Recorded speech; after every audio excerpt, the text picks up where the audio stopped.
Glory be to God in the highest. Alleluia. My mother sings as she hears the greatest news of all time. Congratulations. You're having a boy. Brimming with excitement, my mother visits all the nearest stores, shifts through clothing made for a king, dreams about the name Eke. Plastered on the back of a football jersey, rejoices that her grandchildren will finally bear the same name, but her excitement quickly vanishes with the convergence of disappointment and labor pains that forms a puddle of broken dreams on her gown because June 20th, 1991. My birthday. The doctor gently extracts another disappointment. Another king without a scepter, but somehow, if I place a stethoscope to my mother's heart, my brain had been programmed to give my mother what she wants. Ijama, you should have been a boy. My mother says with such happiness and laughter as I imitate the moves of the king. See, growing up, I thought I was Michael Jackson, and my parents, front row watched, cheered, laughed as my biggest fans. Just like one of the boys, I practiced my aim behind closed doors, standing up, legs spread apart. I walk with a limp because of blue and gray boxes that play peekaboo with my denim jeans.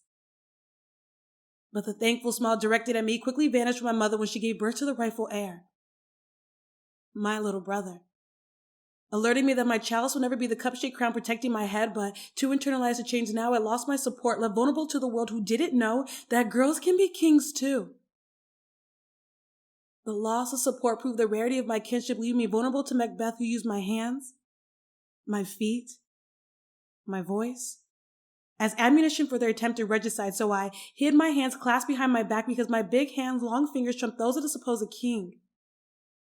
I dreaded shopping because the judgmental look that I became accustomed to was greater than any size 11 shoe I could ever ask for. I hated speaking because my deep raspy voice, too often confused my brother, constantly caused my family to tell me to try eating raw okra to take the royalty out of my voice. I prayed the royalty away all alone because unlike the three kings, no star lights the way.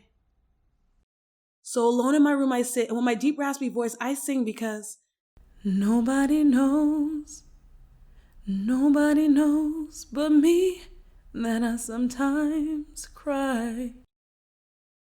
But with time I learned to accept the fact that my hands were made big to carry the world, my feet large to leave my mark, and my voice deep and raspy enough to shake the world. Or so I thought.